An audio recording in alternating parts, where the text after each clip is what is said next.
Good evening. This is the Park and Recreation Commission meeting for Thursday, October 30th.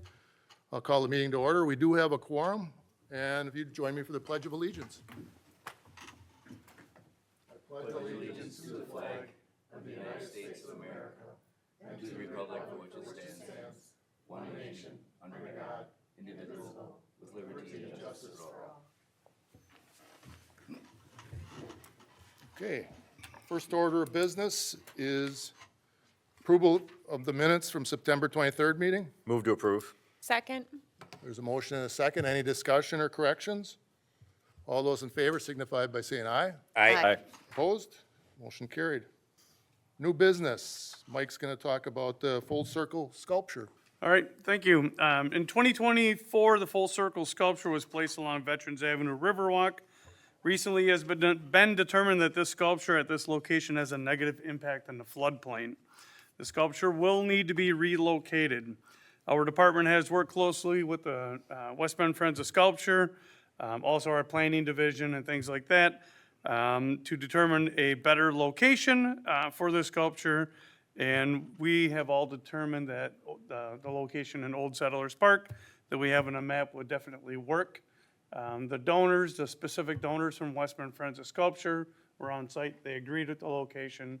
Their Friends Board agreed with the location. It's a good spot for us as far as utilities, et cetera, so. Yes, it's not in the way of the Christmas tree or anything. No, That's yep. on- And again, something we've talked about a little bit at council or at commission and hopefully more in 2026 is the possibility of even renovating Old Settlers Park because of the gazebo and all that. The West Bend Friends of Sculpture know that there's a potential that this whole area could get kind of rearranged and that sculpture might have to be moved again, so, yep. Can you explain why that has a negative impact on the floodplain?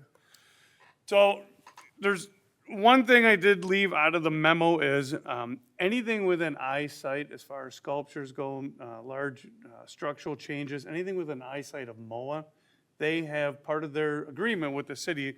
They also have the ability to thumbs up or thumbs down on certain projects and certain amenities. So that also played a factor into this. I was wondering about that. Yeah, but the main reason is the floodplain analysis. So when they look at the floodplain, if you put anything in the floodplain, will it impact floodwaters if the waters rise high enough and all that?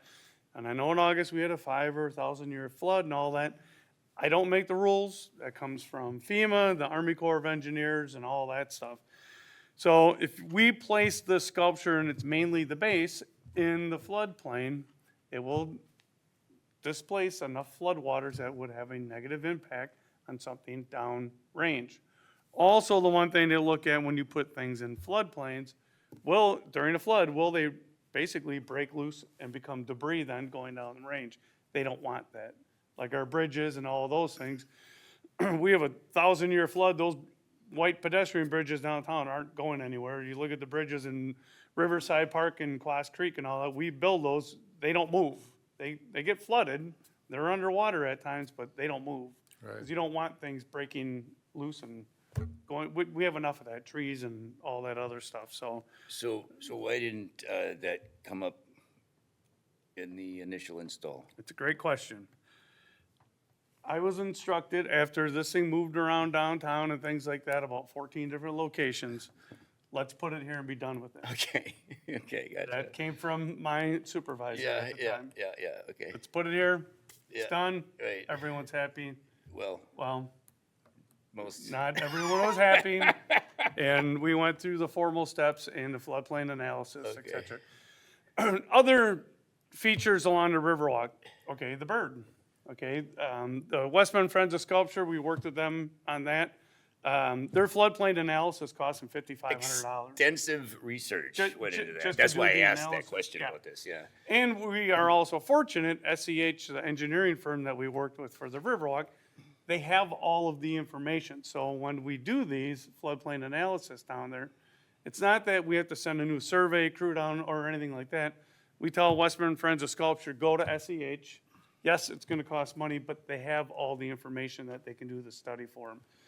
Last month, we were talking about the sculpture on the other side of the river by the kayak launch and some benches and all that. The Friends of Sculpture have already contacted SEH. I talked to their engineer today. They're gonna start putting that study together. So we do these floodplain analysis for anything we put along the river. This particular one, that part of the process was skipped. I'll just, yeah. I didn't think it was a big deal because it was concrete and metal, but I did understand a little bit. It's water displacement, if it's gonna break loose, all that stuff, so. And there's other backstories too with the whole project, so. For the record, this is a beautiful sculpture. It is. That's all I have to say Right. about that. I like the placement too, because it seems like it's out of the way and they're right on that. I know, agreed. Yeah. Everybody bought into that spot then. They did, and Yep. the one thing I like about it too is you don't have to get out of your vehicle to see it, and things, so, I mean, as far as foot traffic, vehicular traffic and all, Old Settlers Park, that's our town square, so. Okay. Good. Is there a motion by anyone? Motion to approve. Second. There's a motion and a second. Any more discussion? All those in favor signify by saying aye. Aye. Opposed? Motion carried. Thanks, Mike. Thank you. Now you're going to talk about proposed route change for the snowmobile trail? Yes, over the past several decades, really, out at Quoss Creek Park, the West Bend Kettle Trailblazers, the snowmobile club, they've been running their snowmobile route through that park. Annually, we don't bring that agreement back to the commission because it's just, 10 years ago, I think Bill Bass made the motion, just let them keep running unless there needs to be changes. The snowmobile club does a great job through the park. They go right across our boardwalk and bridge. They plank all of that. It's a tremendous amount of work for them, but they do a good job to protect our wood and things like that we have out there. The map that's in the memo, I'll say whatever, the purple line versus the yellow one. The current, or the route that they've been using through the industrial park back there needs to change because of the new We Energies development. So, the yellow line on the map, as soon as you cross the river and you start going to the east, the snowmobile trail, that route will be on park property, that entire stretch. Along Trenton Road, the right-of-way, the area between the curb and the sidewalk is wide enough for the new trail. The one question was, this trail will then cross two private driveway approaches, the National Guard and then the business down there towards the north. The Snowmobile Club is responsible for acquiring permission from both of those business owners.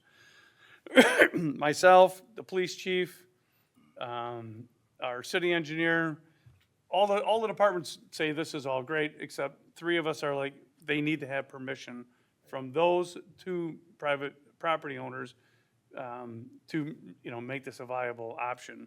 So tonight, we would ask if the commission would approve on the condition that the Snowmobile Club gets that permission. And I would then follow up after this meeting with them. I know the club has already contacted both the property owners. I know they've made physical contact. I didn't follow up yet because I just wanted to get through this process first. This area they're traversing, is that like, looks like a wetland, marshy area? It's actually right where the line is, Craig, it's a berm. So just to the north of that line, you can kind of see it almost looks like a little wet in there. Yeah, yeah. And so I think what it was when this was developed, those private properties there, the stormwater sheet flows from north to south. Okay. They put the berm in there to act as basically a retention pond before any of their stormwater ends up into the wetlands along the river. Which whoever did that was smart engineering to grab and basically keep all the silt on the north side. So literally right where they have the trail marked on this map, that's probably where our future river walk will run also. When Trenton Road is built, we have plans to run a river walk underneath Trenton Road, hopefully along the airport, things like that. So where the yellow line is through the park property, it's high and dry. So there's enough room on the side of that road for a snowmobile to keep a level? There's enough room for the groomer even. The Oh, really? terrace, Okay. the terrace Okay, itself it is just like, looks like it's like it's- 12 feet wide. Okay. And the light poles and the fire hydrants and everything for whatever magical reason, are right along the curb line. Okay, good. So it's like someone Perfect spot, almost, yeah, okay. it's, wow, we designed this for a snowmobile route, or, I mean, Okay. literally. Because I went out there, I wanted to make sure, and I got a hold of water utility, I mean, everyone, waters, fire, police, you know, public works, everyone else. Again, it's in a public right of way and all that, so, everyone was good with it. Even in the park property, they're crossing 2 culverts, overflow culverts. We've got enough fill over the top of those for equipment. It's the 2 biggest concerns was the 2 driveway approach, or one big concern was the 2 driveway approaches, so. There was no concern with them about crossing the street to go to the gas station? No, they've been crossing a couple of streets already. And, Yeah. yep. And I think part of it is, we're not Eagle River, so if we do get the trails open, it's Couple just, weeks. it's limited exposure, you know? If we were in a different part of the state, I think it'd be a different story, you know, just usage, but. Yeah, the one snowstorm a year we get, that's gonna give them enough snow, yeah. Second. Motion and a second. Any more discussion? All those in favor signify by saying aye. Aye. Opposed? Carried. Thanks, Mike. Thank you. Ryan, you have a resolution authorizing transfer? Yes. The City of West Bend Recreation Division utilized a variety of sources for the development of the Westbury Bank Aquapark over the summer, which we all know was very successful. Funding for the Aquapark included donations from Westbury Bank, with $30,000 of the $60,000 being collected in 2025. Over the next 6 years, the remaining $30,000 from Westbury Bank is going to be collected in $5,000 increments. That was the plan moving forward. Nothing new there. The season's over with, all of the bills are paid, so it's kind of time to balance the books, which leads the Parks, Recreation, and Forestry staff to seek approval to transfer $28,124.33 from the Recreation Fund balance to an expense account to balance the Aquapark development costs. The overall Aquapark development project was executed within the planned budget. Again, the balancing just comes with the deferment of that $30,000. And the purpose for the fund transfer will cover the construction costs until the remaining pledged donations are received over the coming years. At the end of last year, there was $107,741.99 in the rec fund balance, so very hearty balance there. At the end of this year, in 2025, we are expecting to redeposit significantly more than $28,000 into the rec fund balance, so it's not like we will be depleting that account to pay the bills. It's just sort of balancing the budget for the next 6 years until we get that repayment back, so. Usual business. Yep. Move to approve. Motion and a second. Any more discussion? All those in favor signify by saying aye. Aye. Opposed? Motion carried. Thanks, Ryan. Carl, Kuss Field improvements. Mike, you're taking that? Yes. The Westman Baseball Association is proposing several improvements to Kuss Field in Regner Park, new bullpens, batting tunnels, and a new access gate. Some of this work would, if approved this evening, could occur yet this year or spring of 2026, when the field and the surrounds would be firm enough. The first item for improvement or proposed improvement would be the installation of a synthetic bullpen along the first base side. It'd be just outside of our irrigation panel out there and the one field light. Our staff would do some of the excavating and site preparation with some base stone. We would work with a contractor as far as placing the border for the synthetic turf and bringing in some additional gravel. The contractor that the Baseball Association would like to use, we use that contractor already to do some grooming and some maintenance on the synthetic turf. They're a good quality contractor. So that would be the first base side would be the bullpen there. On third base side, right now we have the existing batting tunnels outside the fence. We would pull those existing batting tunnels, purchase some new ones, move them closer to the tennis court. So we would have room for 2 batting tunnels and a new bullpen over there in the same footprint that we have right now. It's basically, we just need to move things over and tighten things up a little bit. And again, that entire surface end inside of those bullpens and the batting tunnels would also be synthetic. So, I mean, even for the athletes, as far as footwear goes and things like that, they're already using certain shoes for the infield. That'll work great for these areas also. And then the third item would be an access gate into the tennis court, so they could chase fly balls, things like that. I think some of those guys are getting too old to run down the street to get the fly balls, so. Kids are for it. Estimated value for the improvements is right around $105,000. We also did include the MOU in the packet with the Baseball Association, and these projects are basically right in line with the next items, for that MOU. These are baseball amenities that, most ball diamonds have. If these are approved this evening, we would move forward with the project. Some potential other improvements would be windscreens around the fence and then a batter's eye coming up sometime in the future out in center field. So that's what we got. I'm glad they got the money for the improvements. Yeah. Motion Stupid to approve. question. Wouldn't you want the bullpen closer to the diamond than the batting tunnels?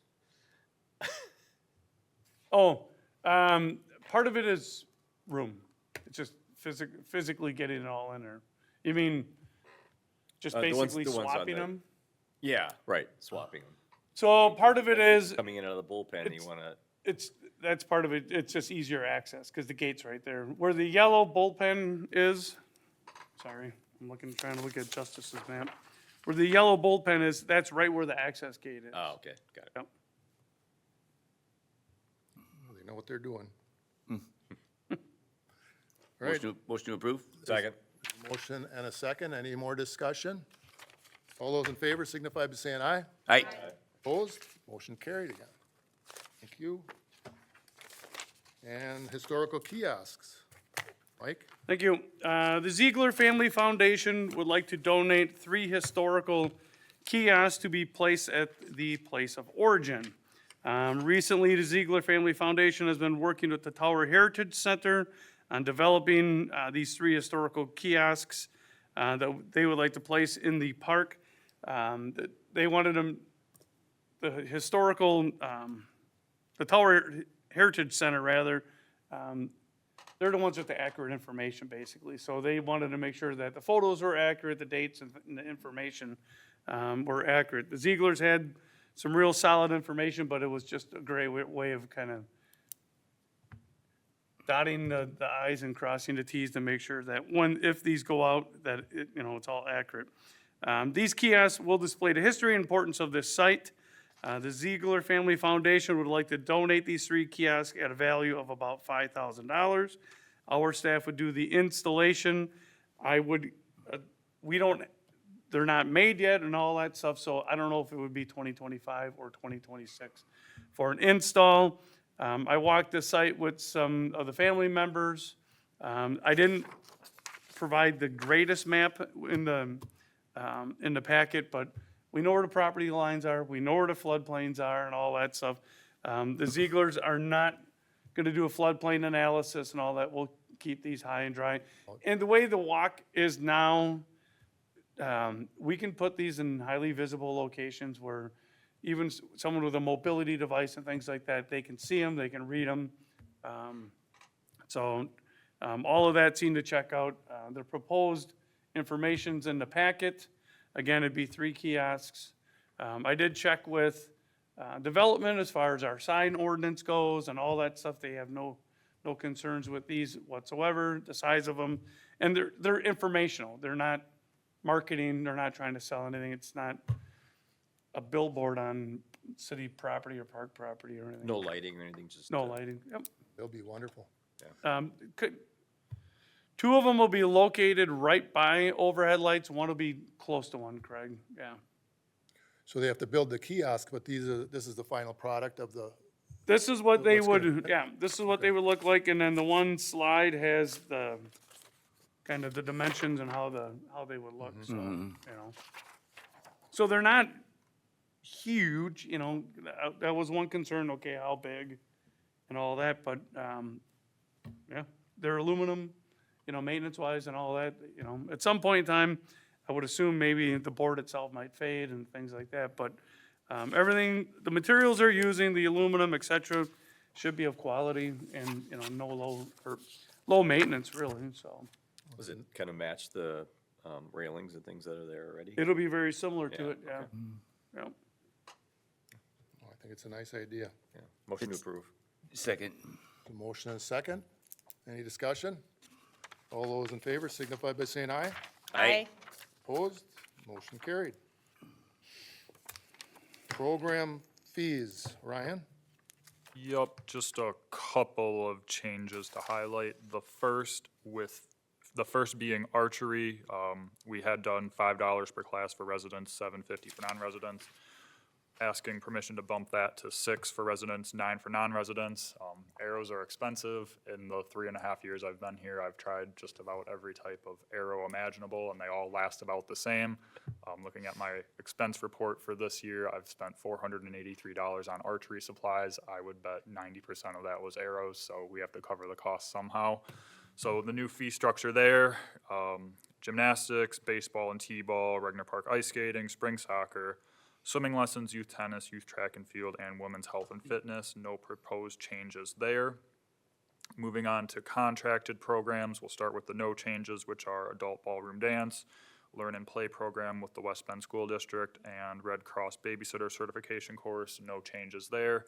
And then the youth and adult judo did mimic their fall fee, going from $79 to $95. Again, with the anticipated fee to rent the McLean gym in the future, from what we've learned with the school district and our partnership there. And then Courtney could not be here tonight, but her programs at Lac Laurent will do the no changes, which are Winter Wonders, Luminary Walk, Nature in the Classroom, Snowshoe Fridays and Saturdays, Birding in West Bend, Bald Eagle Nest Watching, school field trips, and the wildflower plant sale. So no proposed changes there. And then the one change for Courtney is the LLC Winter Fun Day, decreasing from 8 to 12 for residents and $18 to $12 for non-residents, doing so to attract a higher enrollment rate in that class. So that's what we've got. Ryan, you're increasing the archery class by $6? Is that what that? It would be, the way that my brain works is I do it per class. So if we offer 5 classes in the spring session of archery, it would be $30 for a resident or $45 for a non-resident. So it would be a $1 increase per class for a resident or $1.50 Just for a a different That's structure. kind of what I thought, that you were talking about $1 increase. Is that enough? I don't want to out drive people, I guess, but starting somewhere, I guess. And if we're here at the end of the spring and I can see when I have a fresh budget that, holy crap, I've spent a lot on supplies, my brain's going to realize it's probably arrows again. Yeah, well, that's what I'm saying. I mean, it seems like that's $1. I mean, Yeah, six and bucks isn't that, $7.50 wouldn't be that much either, you know? Yeah, and we like to offer affordable programming that we Sure. think that everyone can obtain. So yeah, definitely something to consider in the future if, we're in the same position a year from now. Okay. See how it Yeah, works I guess we can always increase it again, sure. Or buy your own arrows. Right, yeah. Then we would get broadheads. For sure. Any other questions for him? I move to approve. Second. Oops, sorry, go ahead. No other discussion? All those in favor signify by saying aye. Aye. Opposed? Carried. Thank you, Ryan. Now we have donations. Sorry, spaced out there for a second. I have the first two. The first one is from the West Bend Friends of Parks and Recreation for $25,000. It is their second and final installment of their $50,000 commitment to the Westbury Bank Aquapark. So a giant thank you to the West Bend Friends of Parks and Recreation. Couldn't have made that happen without them. And the second donation that I have is Westbury Bank's first of 7 of the $5,000 yearly sponsorships of the Westbury Bank Aquapark. Thank you to Westbury Bank for that. Finally, we have a donation from the Roots and Branches organization. They gifted us $1,000 as a thank you for using the office space here at City Hall and some administrative support from Tanya and myself. So thank you to Roots and Branches for that gift. Goes into the PARC fund, which you'll see in quarter 4 of that quarterly trust report. Thank you. Is there a motion to approve donations? Motion and a second by Sarah. Any discussion? All those in favor signify by saying aye. Aye. Opposed? Thank you, and thank you for the generous donations. Reports, Chairman. I'll just say that it was my pleasure last night to be here for the designer of grind line for the skate park. It was really nice to see that they designed these all over the country. It was really neat to see the examples they had, and it was neat. Kids were here and they were, to see the enthusiasm. I thought that was really nice. They were asking what kind of design they would like, what kind of features and stuff. It's nice to have that participation. They even asked me what I need. I just wanted a bench. Something, it's a place to sit. No, that was wonderful. It's long overdue. We need that. Other equipment is getting so bad. We got to get this other skate park going. So that's all I have. Got anything? Yeah, I just had one thing. I just want to give everybody some homework to do, think about for next month. I'd like to put an item on the agenda for next month to talk about the disposition of the current skate park. Now that we've kicked off the new skate park, it's in really bad shape. It's rusty and kind of dangerous to be at. So think about, what do we do? Do we scrap it and open up that parking space, or do we keep putting money into it, or what do we do? So let's have a discussion on, on that next month and see what we can come up with. I just, nobody uses it. Everybody says it's dangerous, and Well, problem is actually there have- are people still using They it. do use it. Well, though. That's, but the that is advanced also a kids. problem too, because yeah, right. Yeah. I know the pyramid down there is in bad shape, and I think that it's going to get removed. yeah, And the decks for the half pipes are in bad shape. But Yeah. Yeah, we have to make that decision on, because it could be a couple of years before we get this other one built. yeah. But I mean, I think it provides, if we do shut this one down, it provides them greater incentive to start, fundraising with, a higher priority. And if there's something we can do, get them the scrap price from the, if we can get them some revenue from the parking, we just, let's think about it and talk about how we can. Like promote the Justice skate said, I park mean, I go down there a lot, and kids do use it. Yeah. I think the advanced kids, they go to the other parks where it's better, more better challenge. And I talked to people from the skate park, or the Friends of Skate Park too, and they're like, yeah, we don't use it, and they would be It's mostly- okay with shutting it down. It's a lot of the kids use it. Yeah. Yeah, that'd be, Segment, did anybody else see the segment on Channel 4?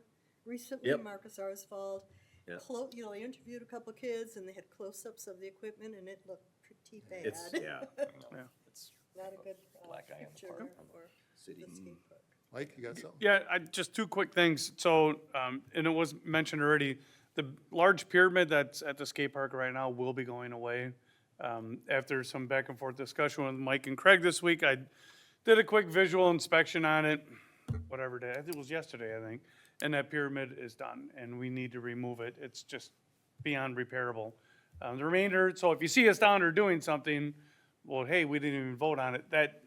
Just like a piece of playground equipment or a bleacher or anything else, that piece needs to be just removed. It does.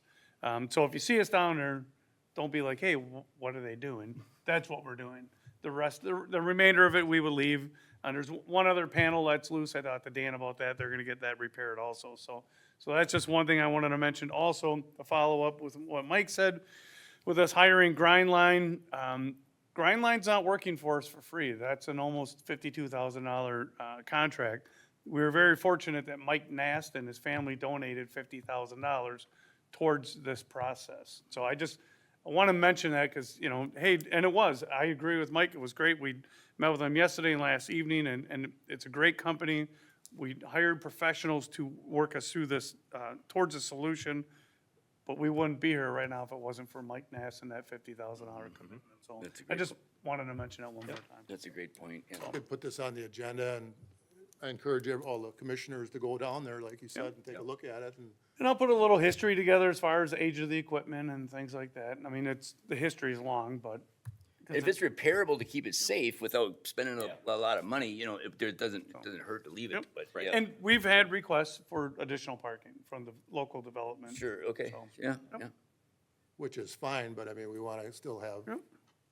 opportunities for the kids. I mean, Yeah. There are kids long as using it's it, so, safe. yeah, yeah. No, I'll try and put together, the history of the skate park, things like that. Some of the questions with parking and, there's some value with that also, so. Okay, sounds good. Thanks for bringing that up. Quarterly trust report review? One quick mention, the park fees, the acquisition fees, those are our impact fees. Right now, we are at $488,000. Some previous projects that we use impact fees for, are like the beach house, Aquapark, Riverwalk downtown, nature playground. So potential future projects for the impact fees would be our skate park, development, planning, engineering, development of Park Site O, and the All Abilities Playground. So, I don't know how, and not necessarily in that order, certainly the skate park first. That's always been a higher priority.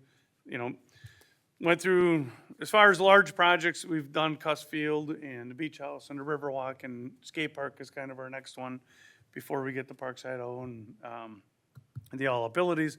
But I can say it's 2026, we would possibly look at some planning for Parkside O, putting together concept plans and design and things like that, so.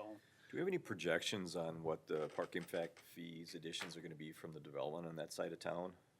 I don't have that, we do, what it is, Craig, off the top of my head, I don't know. So, again, part of it is, and we've discussed this at the commission level, Parkside O, instead of building some more neighborhood parks, like 18th and NN, and then there's some future development along Resco, Parkside O would be, that next location for that park.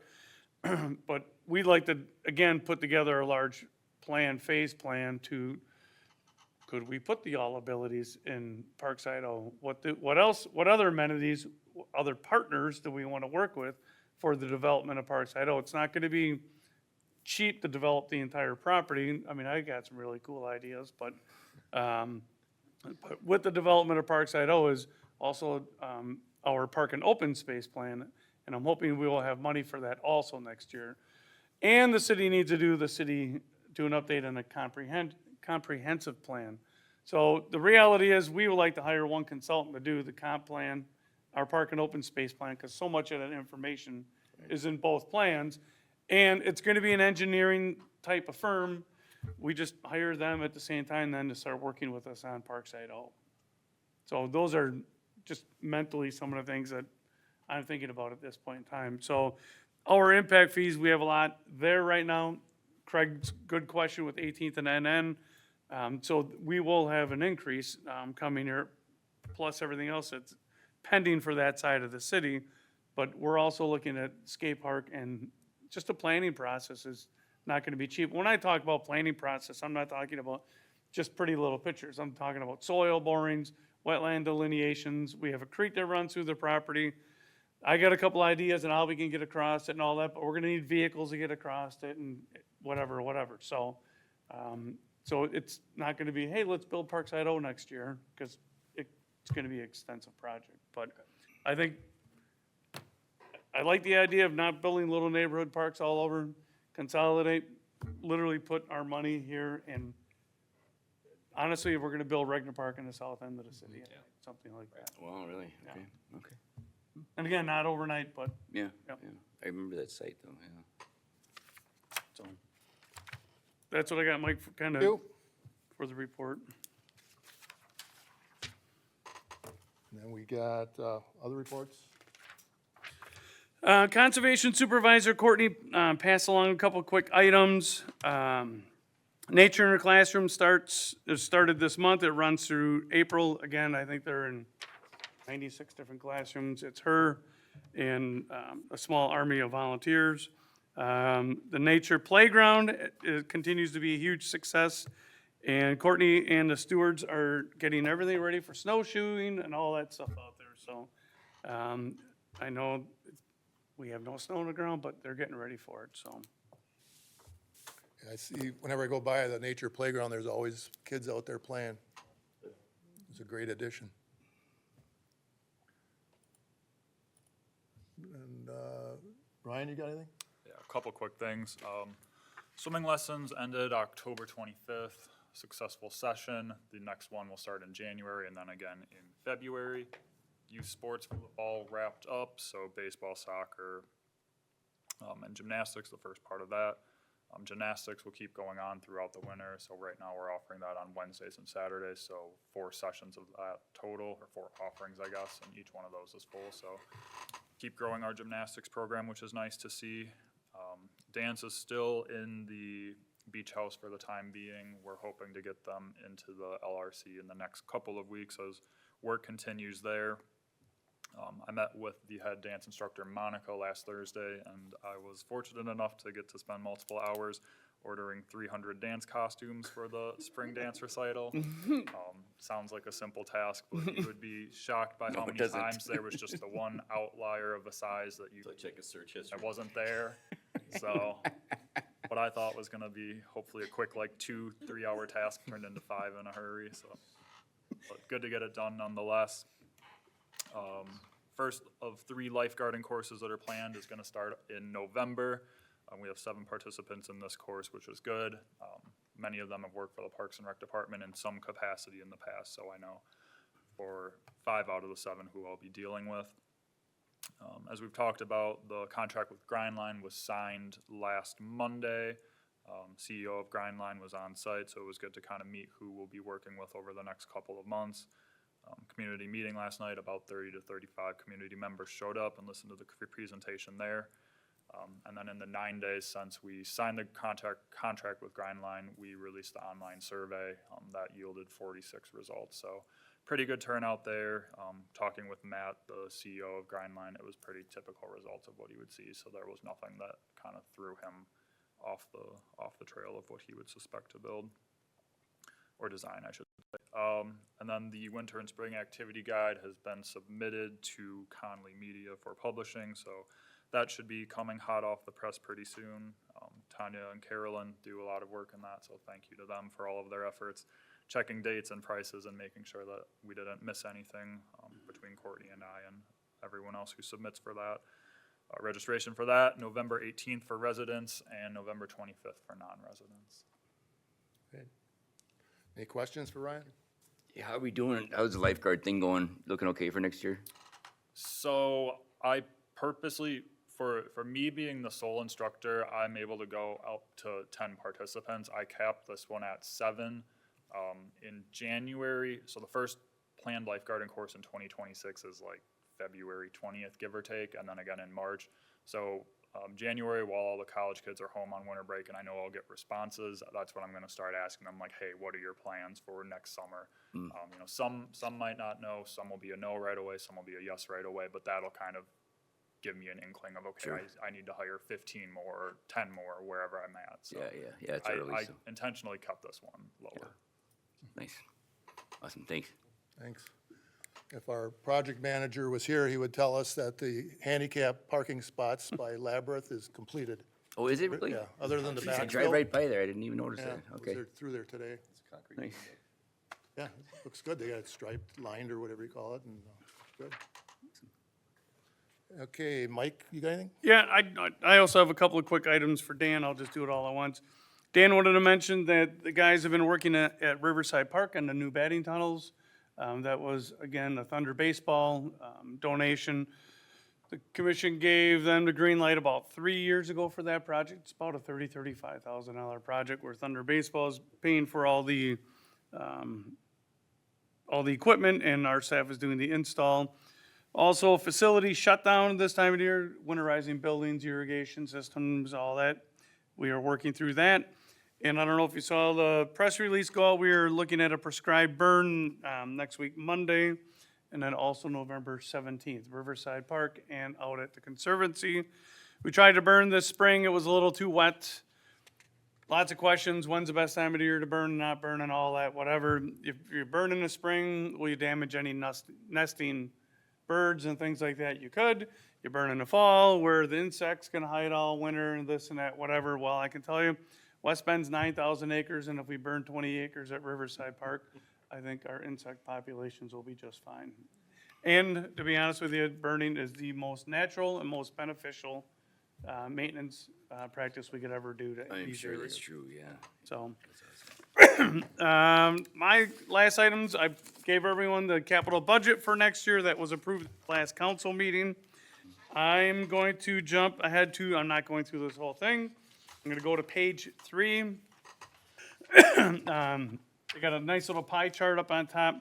So ultimately, for next year, the city's capital budget's right around $10.6 million. Of that 10.6 million, 4.7 goes straight to the new fire station. The 4.8 million that's earmarked for engineering, that is new road projects and also quite a bit of work in TIF 14 and TIF 17. A lot of stormwater work, things like that, like down by Milwaukee Tool and all that. But that's a really good indicator. When they're spending TIF monies, that means their increments are up. That means that we're selling these properties and they're getting developed.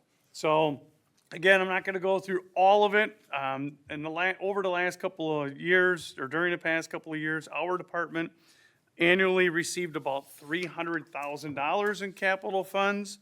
This year, we are receiving $100,000 for Mink Play Lot for the new equipment up there and $20,000 of capital money for new HVAC at the Riverside building. So after 56 years, we're finally gonna get air conditioning in the Riverside building. So in this budget, it shows for parks, $120,000. What it doesn't show is during our budget discussions here at City Hall, things like that, the one thing this cranky old guy from Parks mentioned was we borrow money every year, in my opinion, for maintenance items. And it's like, don't borrow money for a fire truck, borrow money for a road, borrow money for something that's going to be around for 20 years, 30 years, whatever. So the one thing we did this year, we were able to do this year, and we were very fortunate to do it this year. So again, I just said, oh, we're only getting $120,000 in capital funds. In our operating budget, we've increased our forestry operating budget by $15,000 to just facilitate our annual street tree planting. Okay, so instead of borrowing that money every year, it's just in our operating budget. Just, to me, it makes sense. Yep. Also, some asphalt maintenance we wanted to do in Regner Park around the entertainment area, that was $22,000. So originally, we had that in our capital budget, because that's where you put those things. But we were able to move that now into our operating budget. So, and there's other things. Maintenance out at the airport. Every year, engineering would spend $16,000 a year. They bring in a contractor and they go to an intersection, controlled intersection, stop and go lights, and they update everything there for the emergency sensors and all that stuff. So again, a bunch of those maintenance items we were able to move into our operating budgets, which makes a tremendous amount of sense. The council did that a number of years ago with squad cars. Every year, they're borrowing money to go buy squad cars. They put 300,000 miles on them and all that, whatever. It's just part of their operating budget now. So when I say we only got 120 grand in the capital budget, we did. That's what we got. But if you look at those other two items, it's $157,000. So is it the 300,000 we're used to? No. But you start, in this budget is 500,000 for a fire truck, 300,000 for a new boiler for this building. The boiler in this building should have been replaced like 20 years ago. There's holes in it, there's water leaking, et cetera, et cetera. So every year we set about $1 million aside for non-engineering road projects. Well, take $1 million, 500,000 goes to a fire truck, 300,000 to a boiler, 100,000 to a playground, and that $1 million goes pretty quick. So that's the capital budget. If you have any questions, please ask me if you have questions in 2 days or something. It also includes the 5-year plan, so if you wonder which roads they're gonna redo next and all that, that's in here. The big one next year is Kilbourne from Indiana up to Winchester. That'll be a big one. Did you, now, I know you're never gonna walk away from a budget meeting happy, but did you walk away from this budget No. budget in general? with This a sense- budget, no. No, okay, Our operating labor budget, so far, yes. okay. Yeah, I just, Yeah, and- that is irritating. Well, and, Yes, I agree. you know, so some days I think, oh, we have the largest asset list and the smallest capital budget. We do, we have the largest asset list. Okay, well, and you sit here as a municipality and you look at your priorities. What are they? You know, roads and things like that, a new fire station and all that. And then you look at priorities and it's like, okay, well, our objectives are completely different than the fire departments. Our objective, fire. Safety, or, quality of life, and yeah, all right, that. So, yeah. They're both does this important. mean we won't have any improvement projects next year? No, well, January, February, we'll bring our full list again before the commission and all that. We've got plenty of projects to do. It's just, you follow me, the one thing I worry about with this budget is no equipment at our workshops getting replaced. We were hoping to get rid of a 30-year-old tractor, do some upgrades and things like that. It's not getting replaced. Those are the things I worry about. You know, some of these other items, if we don't crack seal some asphalt this year, it's one thing, but the replacement of a truck or a tractor, you know, those are our maintenance, that's our hardware to get things done, so, yeah. So, and, I mean, it's a budget. It is the reality. Alan, you've done it how many years, you know, and how do you balance it and where the priorities are and all, I mean, it's not an easy equation, so. No. And then my last item is operating labor budget goes before common council for public, their public hearing is November 10th. And I believe Mary Beth voting on it that night, most likely if things go, and so far, even, for the city's operating labor budget, that all looks, there's no surprises or like, oh my God, the world's coming to an end. You know, sometimes you read, well, social media or other communities that are struggling and all that, and West Bend's not right now. I think we're in a pretty decent shape, so. So operating labor, yeah, it's coming up. Great, Thank you. thank you. Any questions for Mike? Anything else for good of the order? I saw the Christmas tree got put up on Old Settlers Park Yep, today. they're so working on Tis it. the season, I guess. Yeah, Barton's gonna start this weekend, so. There you go. All right. There's no further business. I will adjourn.